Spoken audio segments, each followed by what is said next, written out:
Bismillahirrahmanirrahim. Assalamualaikum warahmatullahi wabarakatuh. Assalamualaikum warahmatullahi wabarakatuh. Selamat sore, salam sejahtera untuk kita semua. Om Swastiastu, Namo Buddhaya, salam kebajikan. Alhamdulillah pada sore yang berbahagia, angin yang sepoi-sepoi. Parwa Institute ini luar biasa sekali. Kita diajak ngopi bareng, diskusi sore gitu ya. Afternoon coffee gitu ya, untuk bahas tentang politik. Dan ini ada dua narasumber hebat, mungkin nanti juga disusul oleh Mas Ari. Yang sebelah kanan saya adalah Dr. Gun-Gun, beliau adalah pakar komunikasi politik, dan kita bisa bertanya banyak hal kepada beliau, termasuk hasil riset-riset beliau. Sebelah kiri saya adalah anak muda yang mungkin ke depan akan jadi tokoh nih kayaknya ya, luar biasa sekali. Direktur Eksekutif Parwa, Muhammad Yusrianto. Mas Yusri dan Dr. Gun-Gun, gimana kabarnya, sehat? Alhamdulillah, kabar baik. Makin cerah nih menjelang 2024 ya. Dan kopi luar biasa. Mas Yusri yang luar biasa. Kita akan membahas sedikit mengenai kontestasi dan kondisi terbaru, karena belakangan ini kita lihat banyak sekali hasil survei dari CSIS, Carta, LSI, Kompas, yang dinamikanya menunjukkan bahwa tren capres ini sepertinya tidak lepas dari tiga tokoh besar, Bapak Prabowo Subianto, Bapak Ganjar Pranowo, kemudian Bapak Anies Baswedan. Nah, tiga tokoh besar ini menjadi favoritnya masyarakat nih. Mungkin nanti indikasi cawapres akan lebih beraneka ragam ya. Kita akan dengarkan tanggapan dari Dr. Gun-Gun dan Mas Yusri. Tapi sebelumnya saya ingin bertanya begitu. Mungkin kalau dilihat tren 2019-2014 ini kan seperti ada dua kekuatan besar di masyarakat. Bagaimana sih sebetulnya tren 2024? Apakah lebih cair atau justru lebih meruncing? Trennya itu seperti apa? Oke, selamat siang kawan-kawan semua. Assalamualaikum warahmatullahi wabarakatuh. Salam sejahtera untuk kita semua. Salam, Om Swastiastu, Namo Buddhaya, salam kebajikan. Dr. Stepi, Mas Yusri, dan teman-teman Parwa Institute, teman-teman jurnalis. Pertanyaan menarik nih dari Dr. Stepi tadi soal bagaimana potensi 2024 ya. Menurut saya memang polarisasi itu tidak bisa dihindari. Itu dalam konteks kontestasi tarik menarik pasti ada ya kan. Soal bagaimana mengantisipasi dan bagaimana menyelaraskan ragam potensi-potensi destruktifnya itu yang menurut saya penting dibincang oleh kita semua. Karena begini, ini kan bukan momentum yang bisa diputus dari mata rantai momentum-momentum sebelumnya. Ya kan, ada 2012, ada 2017, ada 2019, kemudian ada juga proses itu kemudian namanya politik asosiatif ya kan, dengan figur, misalnya dengan figur Pak Prabowo, figur Pak Anies, figur Pak Jokowi, atau misalnya Pak Ganjar begitu ya, atau figur yang kemudian menjadi elit utama partai politik. Jadi itu yang kemudian kita selalu sebut politik asosiatif itu kan dipengaruhi oleh banyak faktor ya. Contoh misalnya faktor sosiologis, faktor psikologis, atau mungkin pertimbangan-pertimbangan rasional. Nah, banyak kan di masyarakat itu tidak seluruhnya dalam konteks memaknai dinamika politik itu selalu pertimbangan rasional, tapi juga ada pihak-pihak yang kemudian melibatkan aspek emosional yang basisnya itu bisa basis kesamaan misalnya primordial begitu ya, seperti misalnya suku, agama, ras, antar golongan. Kemudian juga psikologis seperti suka atau tidak suka, kemudian paparan informasi politik yang paling sering memapar dia, kemudian political interest, dan lain-lain lah. Hal-hal itu kemudian dalam banyak hal membentuk yang disebut dengan politik asosiatif di masyarakat. Dan kalau kemudian politik asosiatif itu ada trigger mau mobilisasi, misalnya taruhlah mau memobilisasi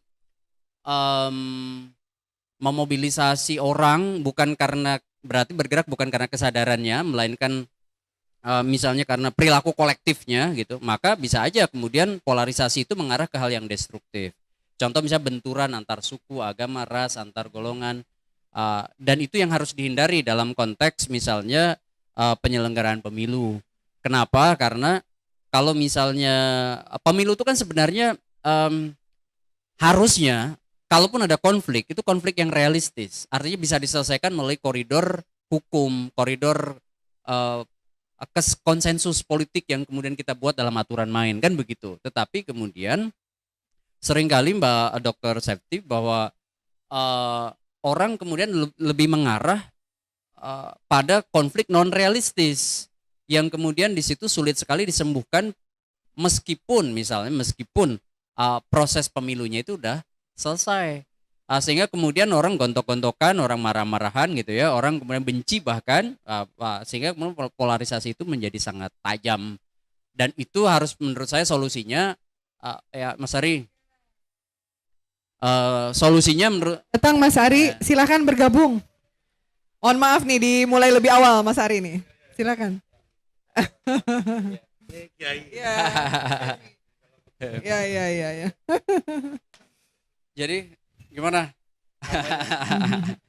Saya lanjutin Lanjut, dulu ya. Iya, siap. Jadi kalaupun misalnya kita bicara solusi ya dari polarisasi itu, menurut saya pertama itu memang harus ada semacam istilahnya itu pengondisian instrumental ya, instrumental conditioning. Dari mana? Pertama menurut saya dari mereka yang terlibat dalam kontestasi, seperti misalnya siapa figur capres, kemudian partai politik gitu ya. Jadi kalau misalnya polarisasi itu menajam, kemudian ada mobilisasi gitu ya, atas nama misalnya membentur-benturkan tadi suku, agama, ras, antar golongan, maka yang paling kemudian penting untuk menjadi katalisator gitu ya, proses hubungan masyarakat itu jauh lebih adem, itu sebenarnya adalah figur capres, kemudian elit partai gitu ya, kemudian penyelenggara pemilu, dan komponen-komponen yang ada di masyarakat seperti misalnya para pengamat ya, kemudian YouTuber begitu ya, kemudian teman-teman media ya, ketika misalnya diksi-diksinya juga diksi-diksi yang membentur-benturkan ya, pasti kan juga ada sentimen yang terbangun, sehingga kemudian ada secara alamiah natural masyarakat itu kadang-kadang terkondisikan oleh suasana, kan begitu ya. Itu yang pertama sih. Jadi harus ada pengondisian instrumental yang kemudian komitmennya ada di teman-teman yang kemudian terlibat dalam jadi stakeholder pemilu, kira-kira begitu ya. Sebetulnya real life nih Pak Dr. Gun-Gun, kuat mana sih kondisinya sekarang kalau pemilu hari ini? Ini pasti masyarakat ingin tahu nih, kalau pemilu digelar besok, kira-kira siapa nih yang menang? Silakan. Ini topik hari ini kan memang topik yang melompat kan sebenarnya, kan? Jadi kuda pacuannya belum dilepas. Ini kita udah bicara soal siapa kuda pacuan yang paling dulu sampai, benar nggak? Nanti dilepasnya itu paling awal tahun, ya secara official November, official di KPU kan? Berangan-angan 3 orang ini yang probabilitasnya paling tinggi, kan begitu ya. Saya ingin membaca ini dari 2 perspektif ya. Satu perspektif akademik, yang kedua perspektif politik praktis, yang tentu ada hubungannya gitu. Yang pertama, kenapa kemudian teman-teman memilih 3 nama ini? Pasti kan ada background. Dan ini terhubung tentu dengan opini publik yang mulai konsolidatif, kan begitu ya. Dalam perspektif opini publik itu ada 3 tahap yang sering kemudian salah satunya diramaikan oleh lembaga survei. Pertama namanya stage of brainstorming, panggung perbincangan itu sangat cair, orang ngomongin siapa aja, dan yang mau juga siapa aja, termasuk Mas Hari. Kalau ditanya mau nggak jadi capres, ya mau aja kan. Banyak orang yang mau, Pak Erik mau, Pak Sandiaga Uno mau, whoever yang kemudian punya mungkin modal sosial, modal ekonomi, finansial, modal politik, ya pasti mau. Dan orang kemudian pada saat tahap pemunculan itu ada, akan ngomongin siapa aja berdasarkan preferensi dirinya. Itu kurang lebih sudah berjalan mungkin 1 tahun belakangan ini.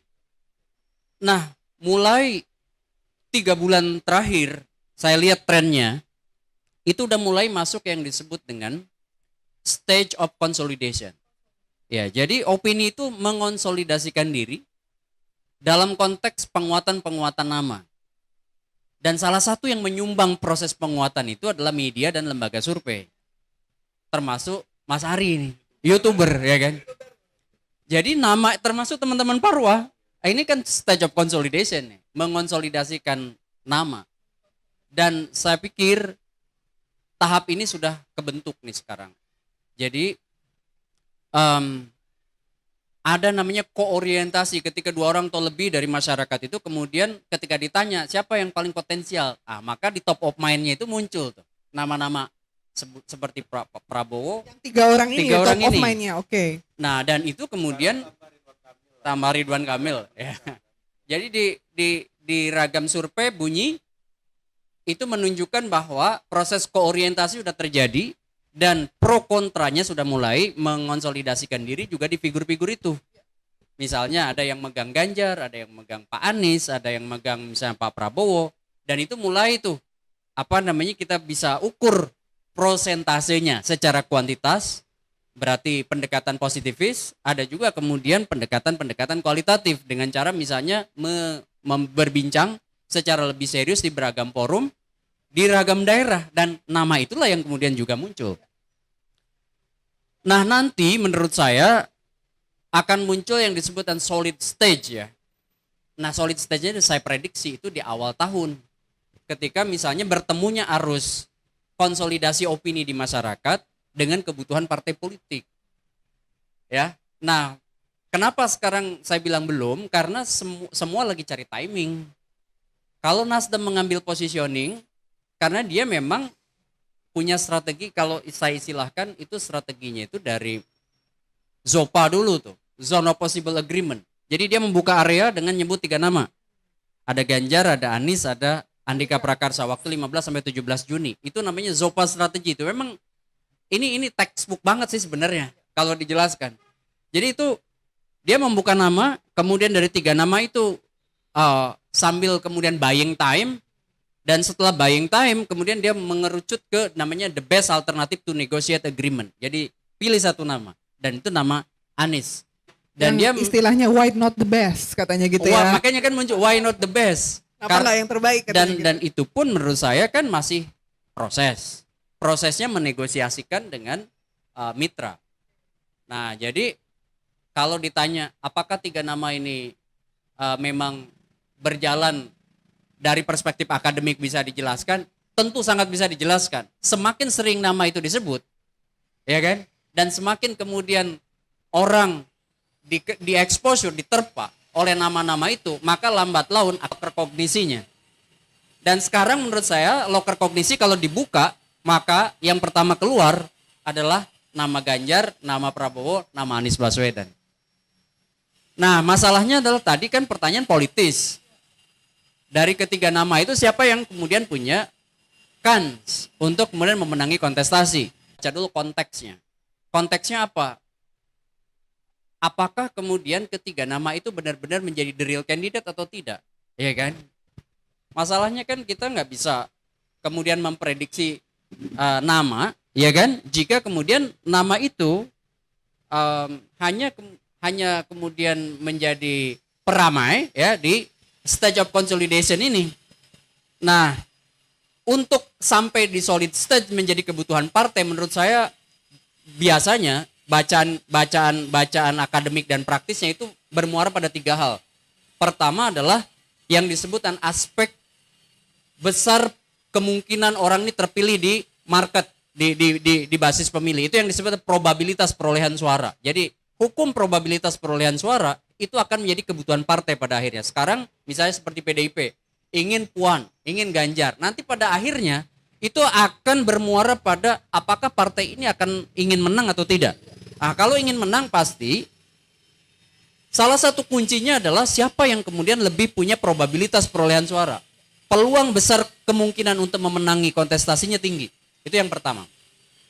Yang kedua adalah benefit of office, keuntungan dalam kekuasaan. Dari siapa? Dari mitra yang diajak bekerja sama atau berkoalisi. Misalnya nih, apakah Anies dan Partai Nasdem mampu meyakinkan PKS tanpa Ahmad Heriawan? Kalau misalnya yang mendampingi adalah Agus Harimurti Yudhoyono. Kan benefit of office bagi PKS apa? Nah, kalau misalnya mereka sudah bertemu dalam satu mekanisme yang memungkinkan mereka merasa sama-sama untung, bisa aja terbangun. Pun memang secara chemistry politik itu mereka sudah sangat dekat. Tapi kan dalam politik pasti ada yang disebut dengan target keuntungan dalam kekuasaan yang diinginkan oleh masing-masing partai. Saya mau nanya nih, boleh nggak? Iya. Dari tiga ini siapa yang paling mungkin membungkus partai ini nih, Pak Kiai? Kalau dari sudut probabilitas perolehan suara kan Ganjar bagaimanapun potensi peluang untuk kemudian punya market tinggi. Pak Anies Baswedan dari sisi peluang market tinggi, ya kan? Pak Prabowo juga demikian. Hanya masalahnya itu ada faktor lain yang satu aksi reaksi dengan partai lain. Pak Prabowo tadi disebut Mas Ari persenan lebih. Itu sudah melampaui presidensial threshold 20% kursi DPR. Iya kan? Nah, kalau kemudian aksi reaksi dengan partai lain ketemu, menurut saya itu akan berpotensi membungkus satu pasangan paket capres dan cawapres. Yang kedua, soal respon, namanya public acceptance. Kan ini kan masih juga dibaca kan, bagaimana misalnya penerimaan publik atas sosok-sosok ini. Kebetulan dari sudut public acceptance tiga-tiganya ini kan bagus, ya kan? Akseptabilitasnya diterima ya. Akseptabilitinya bagus, elektabilitinya juga bagus. Persoalannya adalah kalau popularity udah jauh lebih bagus di antara mereka bertiga. Jadi modal dasar elektoral baik popularity, acceptability, elektabilitinya itu mereka udah punya modal. Kalau buat bungkus partai faktornya apa aja selain elektabilitas? Kalau partai itu yang biasa dibaca yang tadi tuh opportunity structure perspektif. Ya, struktur Kesempatannya peluang ya. yang tadi disebut misalnya keuntungan dalam kekuasaan, Market. ya. Kemudian berarti keuntungan dalam kekuasaan tuh biasanya dibincang oleh elit utama partai. Iya. Misalnya power sharing. Ya kan? Rencana power sharing. Mau nggak mau Mas Ari sepopuler apapun, tingkat keterpilihannya tinggi, tapi di behind Mas Ari itu tidak ada orang yang siap juga untuk kemudian mendanai, itu juga problem. Tapi Bang Fahri Hamzah bilang kemarin Nasdem nggak jadi deklarasi 10 November tuh karena bandarnya belum sepakat, katanya berarti mungkin aja tuh ya. Nah itu kan suatu hal yang berarti mungkin terjadi kan?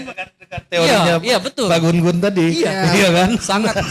Sangat relevan. Walaupun habis itu dibantah Mas, katanya itu mungkin beliau aja, katanya kalau di kami nggak ada yang kayak gitu lah. Gitu ya. Nah ini menarik nih Mas Gun-Gun. Jadi tadi ada beberapa faktor penting ya pemirsa di rumah yang sudah hadir secara live. Selamat sore, dan tadi kita mendapatkan pencerahan dari Dr. Gun-Gun mengenai beberapa indikator yang memang tidak bisa langsung disampaikan ya. Jadi saya highlight ya teman-teman supaya kemudian tadi karena takut ke distract. Jadi probabilitas perolehan suara, kemudian cost of entry sama benefit of office, keuntungan dalam kekuasaan. Jika teman-teman telaah, menurut saya 3 faktor ini Dr. Stepi itu yang paling menentukan dalam proses jadi atau tidaknya bungkus itu menjadi sebuah paket usungan, bukan dukungan ya, paket usungan. Kasih. Oke, masih mungkin nggak ada nama lain selain ketiga ini? Nah, apakah mungkin nanti akan ada kejutan di akhir tahun atau di awal tahun? Ternyata selain 3 nama ini ada 1 nama baru, begitu? Atau ada game changer yang bisa merubah semua yang kita diskusikan hari ini gitu. Jadi ada sosok kejutan. Ya, silakan Pak Dokter.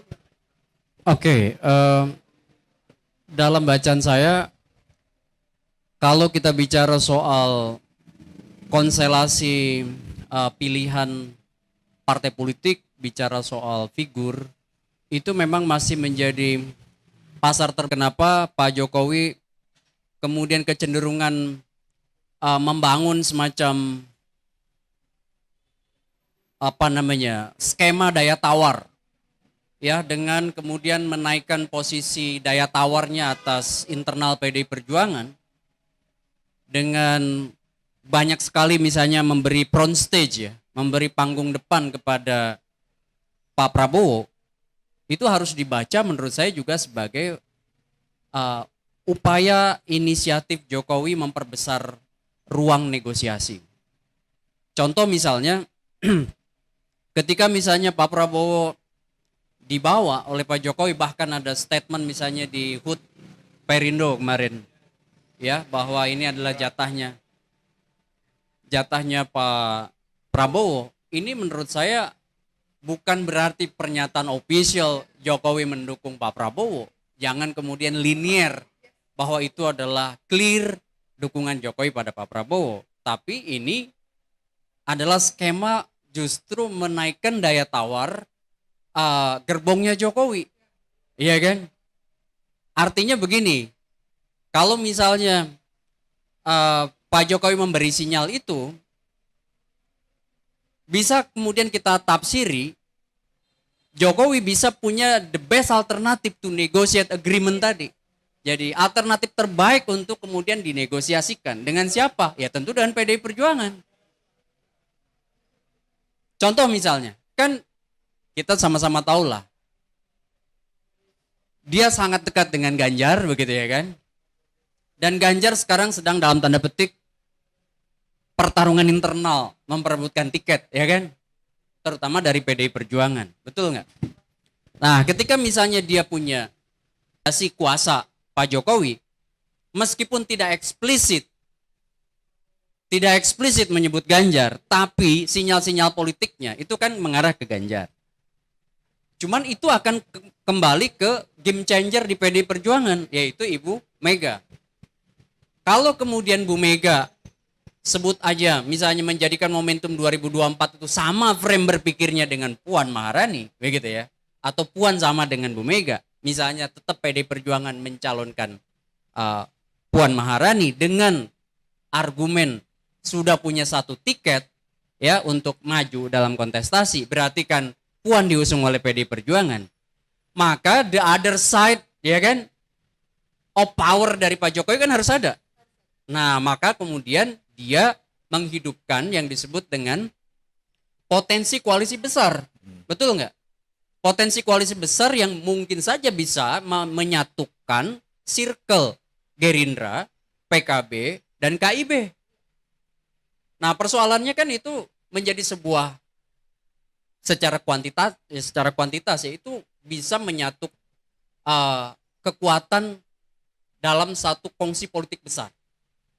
Di sisi lain tentu ada Nasdem, PKS, dan Partai Demokrat. Jadi bukan tidak mungkin nanti Yang kemudian menjadi daya tawar Pak Jokowi dengan instrumen-instrumen kuasa yang dimilikinya hari ini. Misalnya instrumen mengonsolidasikan parpol pendukung pemerintah hari ini ya kan. Kalau kita lihat misalnya sinyal-sinyal relasi antagonistis kan sudah secara eksplisit sebenarnya kita bisa baca dari misalnya kemarin dengan ya kan Partai Nasdem sama sekali tidak ada greeting ya kan, atau misalnya pernyataan dari Pak Jokowi. Artinya apa? Komunikasi politik sudah dibangun tuh di situ. Kita bisa baca relasi antagonis itu sebenarnya ada. Cuman kemudian karena gaya Pak Jokowi kan tidak eksplisit. terlalu terlihat ya. Tapi saya tadi menyambung Mas Yusri, saya termasuk yang sampai hari ini tidak yakin lagi dengan pertimbangan relasi sipil militer itu relevan pasca reformasi. Jadi saya termasuk yang banyak kemudian menolak ya argumen itu. Kenapa? Karena kalau kita lihat justru pertarungan pasca reformasi itu adalah pertarungan yang sangat sosiologis dan psikologis banget. Jadi begini, tadi kan ditanya soal personality ke Mas Ari ya. Saya dan pernah menulis berkali-kali soal ini bahwa kalau kita lihat polanya sejak 98 ke sini, market elektoral kita itu hanya menguat ya dengan dua gaya personal dari mereka yang bertarung. Yaitu apa? Gaya yang kesetaraan, yang hangat, akrab, turun ke bawah, itu yang dalam perspektif komunikasi politik yang sering disebut sebagai equalitarian style. Jadi gaya equalitarian style itu yang paling kena seperti Jokowi. Jokowi memenangi kontestasi dengan dengan akrab, dan itu sekarang ditiru Mas oleh Ganjar. Iya. Oleh Ridwan Kamil, gitu kira-kira. Nah, yang satunya lagi adalah gaya berstruktur, rapi, well organized, itu namanya the structuring style, itu yang kemudian dipakai oleh Anies Baswedan atau dulu pernah diterapkan oleh SBY. Pak SBY ya. Sebenarnya dari sudut gaya Pak Prabowo itu dynamic style. Tadi Sebenarnya. sintesis tadi, gabungan tadi ya. Ya, bukan gabungan. Dynamic style tuh kecenderungannya itu lebih asertif sebenarnya, lebih asertif. Cuman karena dia tahu market ini, maka kemudian Pak Prabowo sepertinya sedikit demi sedikit mengubah pendekatan, terutama di wilayah komunikasi. Contoh misalnya seperti Mas Ari tadi sampaikan, dia mencoba untuk mengambil segmen-segmen dengan medium-medium baru, ya, dengan pendekatan-pendekatan lebih cair, meskipun itu menurut saya akan sangat temporer. Itu yang menjelaskan kenapa suara Prabowo stagnan dan kecenderungan turun. Saya membaca bahwa turunnya Pak Prabowo itu tidak serta-merta, kan gradasinya jelas tuh. Anies sama Ganjar terus merangkak naik, Pak Prabowo stagnan kecenderungan turun. Kenapa? Karena kalau kita mau jujur, market elektoral kita secara sosiologis dan psikologis itu lebih suka dengan gaya equalitarian dan gaya structuring style tadi. Nah, kalau misalnya dihajar dengan dynamic style tidak mengubah gaya, meskipun aja ya, meskipun bingung kita jadinya. kayak misalnya Mbak Puan mau turun ke bawah bagi-bagi kaos, ada persekian detik dia lupa tuh bahwa sekeliling orang-orang yang berkumpul tuh sekarang itu dipenuhi dengan media, ya kan? Yang namanya kamera dari handphone masih disebar di YouTube. Nah, itu yang menurut saya menjadi aspek pembeda. Jadi digital politik sekarang mempercepat orang bisa naik, mempercepat juga orang bisa turun ya. dalam proses membangun publisitas politik. Ya, jadi Ya. tadi disampaikan ini betul ya, gaya-gaya komunikasi politik yang kita lihat. Sebetulnya kalau kita pelajari ini jadi pelajaran untuk generasi muda nih ke depan ya. Mungkin Mas Ari silakan ingin menanggapi. Ini saya kurang setuju sama Kiai Gun-Gun ini soal kedekatan Pak Ganjar sama Pak Jokowi tadi gitu. Ini saya nggak tahu ya hubungan mereka berdua seperti apa sebenarnya ya Mas.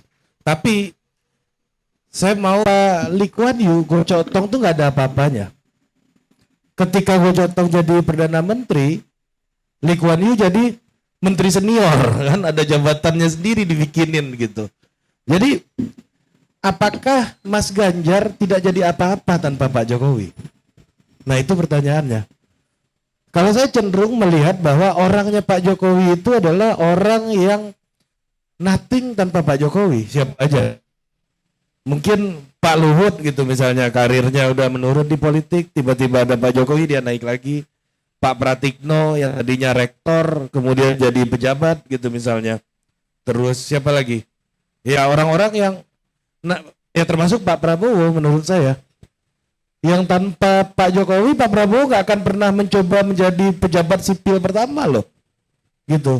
Boleh saya tanggapin? Nah, Silakan. Justru di situ letak persoalan yang tadi yang saya angkat, bahwa ketika misalnya sekarang kan seolah-olah publik membaca Jokowi sudah memberi restu dalam tanda petik pada Pak Prabowo. Itu yang saya tadi wanti-wanti jangan membaca linier. Bisa jadi justru behind the scene dari proses panggung-panggung yang dibikin oleh Pak Jokowi terhadap Pak Prabowo ini adalah menaikkan daya tawar. Daya tawar di sini siapa? Daya tawar tentu kuasa politik Pak Jokowi. Iya kan? Nah, kuasa politik Jokowi ini kan belum secara ofisial dimandatkan ke Pak Prabowo. Sangat mungkin justru ini adalah yang disebut dengan strategi permainan politik Pak Jokowi untuk menaikkan daya tawar pada internal PDI Perjuangan. Gitu loh maksud Jadi saya, bacaan saya. Lempar pesannya itu kepada PDI Perjuangan. Bahwa misalnya di luar gerbong PDI Perjuangan, saya punya orang yang dekat banget nih itu. gitu kan. Ada saya loh di sini. Nah, masalahnya kan di situ ada nama Prabowo, ada nama Ganjar, ya kan? Iya Bahkan kan? Erlangga kemarin juga diumbang-umbang. Erlangga jangan rangkul-rangkulan terus katanya.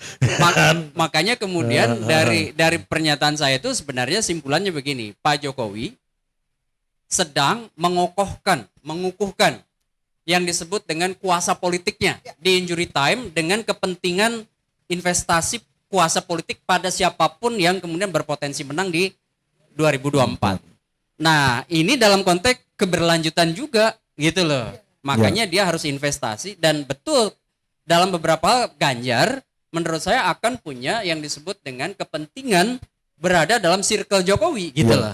Ya. Justru Ganjar yang punya kepentingan ya. Pasti, iya, pasti. Bukannya 2019 itu polarisasi itu muncul karena ada Prabowo di situ gitu. Iya. Nah, itu mungkin bisa lebih dijelaskan ke publik itu kenapa ketika Prabowo maju itu polarisasi sedikit. Kalau saya lihat polarisasi bukan karena sosok Pak Prabowo-nya dalam bacaan saya, tapi karena karena ada sentimen anti Jokowi, ya kan? Jadi itu bisa politik asosiatif dengan siapapun yang kemudian dia menjadi kompetitor dari Pak Jokowi. Iya, saya Pak Budi Gunawan pun maju ikhlas saya. Nggak ada polarisasi itu.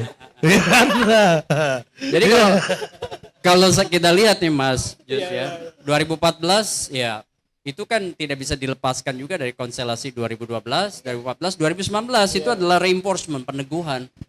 Jadi sentimen yang terbangun kenapa kemudian tidak terlalu mengeras ya, memang polarisasi ada tapi tidak terlalu Pak Prabowo dengan kubunya Pak Jokowi itu kemudian terkonfirmasi setelah gagasan pasti dengan sendirinya akan menjadi nomor sekian.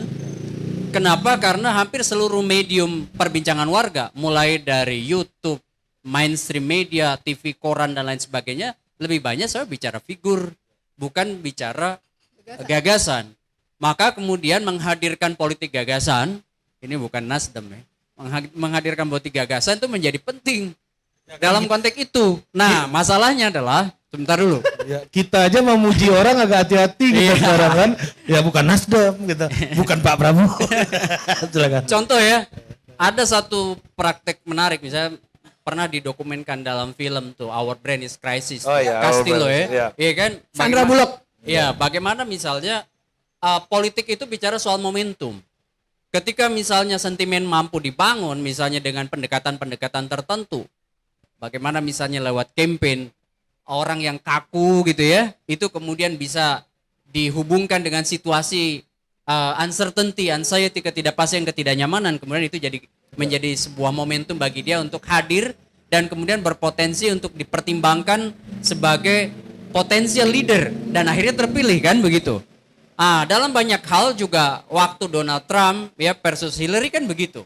Bagaimana misalnya ada efficacy yang dibangun di basis pemilih ya kan, dan itu kemudian menjadi jawaban kenapa para pendukung Demokrat diam di rumah begitu ya, banyak yang tidak mencoblos ya, kemudian ada sentimen kekitaan yang terbangun di Republikan dan itu kemudian mampu menghadirkan kemenangan bagi Donald Trump meskipun temporer, hanya satu periode kan, dan itu tidak bisa direplikasi. Itu Bolsonaro di Brazil juga begitu. Ya, Le Pen kalah memang di Prancis, tapi metode-metode yang sama. Artinya ada yang disebutkan politik ketakutan yang kemudian diamplifikasi dan itu kemudian menciptakan momentum. Nah, menurut saya ketika ada misalnya ketakutan-ketakutan misalnya posisi maha berat di 2023 ya kan, kemudian kondisi ekonomi yang gelap gitu ya menjelang 2024. Nah ini kan juga bisa menjadi sebuah narasi yang Politik kemudian ketakutan akhirnya tadi. oke, siapa yang kemudian bisa menghadirkan harapan kalau begitu. Nah bagi saya pernyataan-pernyataan Jokowi itu jangan dilihat hanya semata-mata menurut saya persoalan dia sebagai presiden, tapi dia sedang investasi narasi bagi kebutuhan 2024 begitu. Terima kasih. Luar biasa ya. Apakah pernah ada kisah, cerita atau penelitian orang yang menang berkali-kali di lembaga survei pada saat hari hanya tidak menang, misalnya gitu. Karena kan kalau kita lihat nih Pak Ganjar nih terus ya CSIS, Kompas dan lain selalu ke satu. Jarang sekali beliau kedua atau ketiga pertama. Apakah mungkin bisa tidak menang kalau tadi lihat variabel-variabel dari Dr. Gun-Gun sampaikan. Yang kedua mengenai relawan. Saya sedikit membahas mengenai relawan. Di beberapa negara dunia ketika relawan itu sudah mengantarkan pemimpin itu menjadi presiden, biasanya dia balik badan. Silahkan Pak Presiden, kami sudah mengantarkan, selanjutnya kami akan menjadi pengkritik Bapak kalau Bapak melakukan kesalahan. Tapi kalau Indonesia enggak, ketika relawan sudah menyampaikan, nunggu dapet sesuatu ya. Kalau nggak dapet nggak mungkin kecewa dan lain-lain. Nah ini menarik ya. Silakan mungkin Pak Gun Gun dulu atau Mas Ari atau Mas Yusri dulu. Kalau di survei-survei itu masih ingat nggak Hillary itu selalu leading kan? Iya kan? Dan dia seluruh lembaga survei memprediksi dia akan menang. Betul ya? Meskipun ini nggak apple to apple ya membandingkan. Tapi Hillary di hari dan dia popular vote menang. Iya. Tetapi kan ketika misalnya dalam prediksi lembaga survei di hampir negara bagian juga Hillary menang, artinya winner takes all, dia harusnya juga memenangi kontestasi. Iya kan? Tapi ternyata di beberapa negara bagian itu tidak seperti prediksi lembaga-lembaga survei. Artinya close to call di survei dan Hillary leading, tapi kemudian fakta politiknya Donald Trump yang memenangi electoral college, gitu ya. Itu pengalaman. Kemudian di kita waktu pilkada DKI masih ingat nggak tuh? Fauji Bowo selalu leading di lembaga-lembaga survei. Tapi menjelang hari H, kemudian Pak Jokowi justru punya elemen of surprise dan memenangi kontestasi. Iya, waktu itu masih ingat di hampir semua tren survei Fauji Bowo tuh unggul. Nah, ini artinya apa? Juga ya, Ahok AHY Iya, waktu itu ya, Anies Ahok tidak itu diprediksi. tingkat kepuasan publik pada kinerjanya tinggi, kemudian hasil surveinya juga kuat. Kemudian suara pertama Ahok, suara kedua waktu itu masih AHY, tapi kemudian AHY rontok pada saat habis debat kandidat yang pertama. Dan suara dari AHY karena ini untuk potensi 2024 ya, masih ada beberapa variabel yang kemudian kita jangan mengambil yang disebut dengan konklusi lebih dini untuk mengatakan bahwa ketika misalnya Litbang Kompas dan hampir semua lembaga survei menjagokan Ganjar sudah pasti jadi pemenang. Faktor pertama adalah proses kandidasinya dulu yang jelas itu kan. Kalau belum tentu lewat. Banyak yang sudah deklarasi capres pun belum tentu benar jadi the real candidate gitu kira-kira. Kemudian yang kedua, jangan kemudian ada satu tsunami politik, berarti manajemen isu dan manajemen konflik. Kalau kemudian ada tsunami politik, bangunan publisitas politik dalam konteks menaikkan popularitas, elektabilitas, dan akseptabilitas pasti runtuh. Iya kan? Apalagi kalau kemudian bicara soal aspek hukum yang sangat signifikan. Contoh misalnya mungkin proses tersangka begitu ya, atau whatever lah posisi politiknya yang kemudian pasti ranah hukum ketika misalnya dia punya label buruk, itu juga bisa berpotensi untuk merubah kontestasi ini semua. Kontestasi. Kemudian yang ketiga, nah ini hubungannya dengan sentimen yang terbangun di masyarakat, terutama di basis-basis berkantong atau ceruk pemilih tebal dengan kebiasaan cair. Contoh seperti Jawa Barat. Jawa Barat itu kan bisa dimenangi oleh hampir yang terdaftar itu kan 33,2 juta. Yang biasa milih sekitar 27 jutaan ya kan. Nah, 28 ya. Nah, itu kan ceruk pemilih besar. Itu menurut saya juga harus hati-hati ketika misalnya 2019 Pak Prabowo seingat saya menang 16 dari 21 daerah kabupaten kota di Jawa Barat. Nah, sekarang kalau kemudian dia tidak mampu mempertahankan basis pemilih zone marking ya di wilayah-wilayah potensial dengan ceruk masa besar, itu juga berpotensi untuk kalah gitu. Saya melihat posisi sekarang kata kuncinya itu ada 3 dalam kontestasi menjelang 2024 hingga kemudian hari H 14 Februari. Pertama, itu yang disebut dengan pendekatan narasi, ya kan? Naratif. Nah, ini dari Walter Fisher nih. Ya, kalau perspektif akademiknya, narasi itu soal bukan hanya kata-kata tapi tindakan simbolik. Dan tindakan simbolik yang laku di rejim popularitas adalah pesona tokoh. Maka kemudian kita akan melihat proporsi bicara pesona tokoh dibanding gagasannya itu sendiri. Yang laku dalam perbincangan-perbincangan media dan hampir seluruh kanal-kanal perbincangan warga adalah pesona tokohnya. Itu yang pertama. Jadi, nah makanya kalau mau menggeser narasi itu ke program, gagasan, itu juga tidak akan pernah kita bermimpi soal tadi yang diharapkan oleh Mas Ari gitu ya, keberbedaan narasi yang benar-benar berbeda. Buktinya Prabowo dengan Jokowi pun di 2019 akhirnya kemudian kan mencari yang disebut dengan titik-titik kesamaan. Bahkan di debat capres, di panggung yang sebenarnya bisa menjadi uji publik ketajaman berpikir para kontestan. Nah, itulah yang kemudian saya lihat, siapapun yang bisa menguasai narasi yang kemudian membangkitkan, ya kan, perasaan untuk suka lebih besar, yang disebut dengan political interest lebih besar, kemudian efficacy lebih besar, merasa bahwa si sosok ini benar-benar bermanfaat bagi dia. Itulah yang kemudian berpotensi untuk kemudian di ranking sebagai yang akan dipilih di 2024. Itu yang pertama, soal narasi sebagai tindakan simbolik kata-kata dan perilaku. Kemudian yang kedua, kata kuncinya ada di pertarungan kita sekarang ini, ada di symbolic convergence. Ini saya meminjam dari Borman ya, Ernest Borman tuh, soal berbagi kesadaran bersama.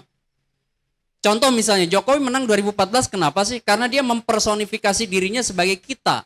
Jokowi JK adalah kita. Iya kan? Bukan hanya sekedar narasi di tagline atau personal branding, tapi dia wujudkan dalam posisi dirinya. Hashtag ya. Baju, celana, sepatu, ucapan, belusukan. Itu adalah simbolik convergence, dan itu menurut saya masih akan kuat memengaruhi potensi kemenangan seseorang di 2024. Symbolic convergence itu share group consciousness, berbagi kesadaran bersama. Nah, semakin bisa membangun yang disebut dengan proses kesadaran bersama di antara si figur dengan basis konstituen, sekalipun populisme yang diusungnya, itu kemudian dia akan memenangi kontestasi, gitu loh. Jadi bagi saya itu yang kemudian jadi kunci kemenangan Jokowi 2 periode, Pak SBY 2 periode. Makanya kemarin Pak SBY kemarin meminta juga AHY untuk tur di Java kan. Jadi tur ke Jawa, dan itu punya efek kan kemarin Demokrat dengan naik. misalnya naiknya. Ya. Karena apa? Simbolik convergence tuh. Membangun kesadaran bersama yang kemudian tidak bisa lewat sosmed, tidak bisa lewat iklan di Videotron, kepak sayap, atau misalnya Kerja Untuk Indonesia. Dia harus turun, dan itu kemudian jadi jejaring, dan akhirnya bisa dikelola psikologisnya, sosiologisnya untuk si figur. Itu yang kedua. Nah, yang ketiga, kata kuncinya ada di manajemen privasi komunikasi. Jadi siapa yang pandai memainkan manajemen privasi misalnya, itu kan keahlian Pak Jokowi. Pak Jokowi tidak pernah meminta seseorang untuk mendukung dia, tetapi dia hadirkan orang itu dekat dengan dia, dan itu kemudian menjadi contoh simbolik dukungan dia pada dia. Dukungan si orang yang kemudian dekat dia pada Pak Jokowi. Sama halnya seperti sekarang, orang kemudian mendekatkan Prabowo dengan Jokowi, orang mendekatkan Ganjar dengan Jokowi, atau mungkin whoever dia yang berpotensi dengan Jokowi, sehingga siapapun yang kemudian menangi 2024 dianggap sebagai orangnya Jokowi. Ini kan soal manajemen privasi komunikasi itu, mana yang dipublikkan, mana yang di privat. Sekalipun di privat kita tahu bandul politik Jokowi ke siapa. Nah, ini menurut saya pertarungan 2024 salah satu kata kuncinya adalah siapa yang pandai. Contoh misalnya Pak Anies sekarang runtang-runtung ketemu dengan Gibran, ya kan? Tadi pagi ya, Iya beritanya kan? viral. Ini bagian menurut saya dari manajemen privasi komunikasi, belum tentu. Iya kan, bandul politik Jokowi mengarah ke Anies. Tapi kan orang kemudian melihat loh, oke, politik ini bisa cair bertemu dengan siapa saja meskipun kita belum tentu tahu sebenarnya apa yang sedang dibicarakan atau dinegosiasikan. Jadi politik panggung depan dalam konteks dramaturgi, impression management, itulah yang kemudian salah satu menjadi kunci juga siapa yang kemudian memenangi atau ngelit kontestasi. Jadi bagi saya narasi, simbolik convergence, manajemen privasi komunikasi itu jadi 3 kata kunci yang akan mentransformasikan seseorang itu kemudian di ranking dalam top of mind halayak sebagai orang yang berpotensi dipilih di 14 Februari 2024. Oke, luar biasa. Kalau Mas Ari barusan kan bicara setting John McCain ya. Saya tertarik juga nih. Itu wakilnya John McCain ini kan Sarah Palin ya. Itu mantan gubernur Alaska ya. Perempuan waktu itu dipilih, ini cocok nih. John McCain veteran, kemudian kayaknya ambil posisi wakilnya itu perempuan. Kemudian dari sisi jumlah kan votersnya banyak begitu ya. Kemudian juga dia sukses di Alaska. Tapi apa yang kejadian? Waktu dia jadi wakil presiden, calon wakil presiden mendampingi John McCain running to election setelah fase nominasi. Itu ada kejadian begini. Dia tidak memahami geopolitik, ya kan? Waktu ditanya oleh wartawan, gimana kalau Anda sebagai vice president memetakan kebijakan politik pemerintahan Anda untuk China, untuk Rusia. Gelap tuh, ya kan? Artinya apa? Popularitas saja, representasi saja tidak cukup. Artinya butuh knowledge. Geopolitik kan bukan semata-mata soal saya bisa eksekusi kebijakan, tapi basis material knowledge untuk membuat kebijakan tidak ada. Benar nggak? Kemudian yang paling parah lagi, dia tidak menerima yang disebut dengan personal direction. Dari siapa? Dari banyak orang. Yang kebetulan kan banyak ahli itu. Namanya dua partai tua itu kan expertnya itu banyak. Profesor, doktor yang bisa feeding, ya kan? Tapi yang kejadian adalah dia tidak mau dengar banyak orang untuk kemudian menguatkan yang disebut dengan knowledge, tidak hanya di level apa yang dia ketahui, tapi bagaimana publik mengetahui. Berarti mengkomunikasikan apa yang jadi knowledge dia, betul nggak? Artinya knowledge dan cara mengkomunikasikan knowledge itu ke halayak menjadi bagian penting bagi calon pemimpin. Bagi saya, Anies Baswedan kah, Ganjar kah, Prabowo kah, atau siapapun running to election, maka dia butuh pertama knowledge untuk Indonesia ini jauh lebih baik. Kenapa? Karena Indonesia masa mau jalan di tempat dalam proses konsolidasi demokrasi maupun penguatan ekonominya. Yang kedua, mengkomunikasikan apa yang menjadi knowledge-nya ke halayak luas. Contoh misalnya dimulai dari masa kampanye. Dia tidak akan bisa hebat sendirian, yakinlah. Maka kemudian salah satu dia menjadi hebat dan memenangi kontestasi pada saat dia mendengar banyak orang. Yakinlah kandidat sekalipun dia dapat tiket dan menjadi misalnya top of the ticket, capres gitu, bukan cawapres. Dia tidak mendengar personal direction dari banyak orang, maka yang terjadi adalah kekalahan. Bukankah itu pernah juga dialami oleh Pak Prabowo? Gitu maksud saya. Oleh karena itu, maka untuk jadi penutup diskusi, bagi saya penting menghadirkan di luar persona itu adalah gagasannya yang berbasis knowledge. Sehingga apa? Kita tidak sesat dan menyesatkan pemimpin yang ke depan itu, dia hanya terpilih karena popularitinya. Dia hanya terpilih karena dia kemudian tampil berdasarkan rejim popularitas yang ada dan kemudian menghegemoni ruang-ruang kita, ruang-ruang dialog kita. Salah satu kemudian caranya adalah menguji gagasan itu di publik. Maka kemudian keberbedaan gagasan menjadi penting, termasuk misalnya bagaimana itu hadir di masa-masa krusial seperti masa kampanye. Ya kalau kampanye kemudian tidak pernah bisa memverifikasi gagasan, untuk apa kemudian kampanye digelar? Kalau usul saya kampanye itu gelar di kampus. Jadi kampus jangan kemudian justru apolitis. Saya termasuk merekomendasikan lewat forum Parwa ini, kampus jadikanlah tempat untuk berdiskusi gagasan-gagasan calon pemimpin masa depan, termasuk dalam debat capres. Jangan digelar di hotel, gelar di kampus, difasilitasi oleh dua YouTuber kondang ini, ya, Budi sama Mas Ari, kan begitu bisa. Mantap. Atau misal oleh teman-teman para akademisi, peneliti, seperti halnya juga tradisi-tradisi dialektis dari zaman Yunani kuno sampai sekarang gitu. Demikian sih. Oke. Gagasan saya mudah-mudahan bisa turut menyumbang dinamika diskusi kita siang hari ini. Iya. Ya. Tadi sudah kita dengarkan dari Direktur Parwa Mas Ari dari perwakilan media ya, milenial, YouTuber dan Pak Dr. Gun-Gun. Saya coba mengambil 4 kesimpulan dari diskusi kita yang mungkin 1 jam lebih ya, Mas. Yang pertama 2 jam. 2 jam nggak kerasa nih ya. 2 jam. Yang pertama adalah ternyata polarisasi politik atau segregasi itu masih bisa terjadi. Diteruskan tadi bahasanya Mas Ari, ini kemungkinan luka-luka ini bertambah nih mungkin kalau masih itu aja ya, luka bacok tadi bahasanya. Segregasi, polarisasi masih mungkin. Yang kedua, dari 3 tokoh ini masih ada kemungkinan tokoh lain. Gitu. Apakah tadi Mbak Puan, kemudian Bapak RK, Pak Erick Thohir dan lain-lain. Yang ketiga, hasil survei yang nomor 1 ini Pak Ganjar masih bisa juga berubah nanti. Begitu ya, Dokter. Jadi ada faktor-faktor lain.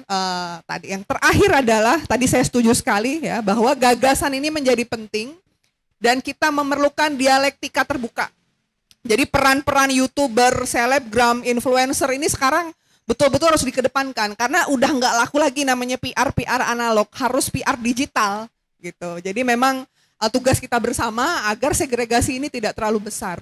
Gagasan itu yang harus nanti kita ini pancing gitu Pak, nanti kalau ini bagaimana, bukan hanya konsolidasi di elit tapi kita juga bisa ikut berperan. Itu saja dari saya, mohon maaf jika ada kesalahan. Terima kasih banyak. Assalamualaikum warahmatullahi wabarakatuh.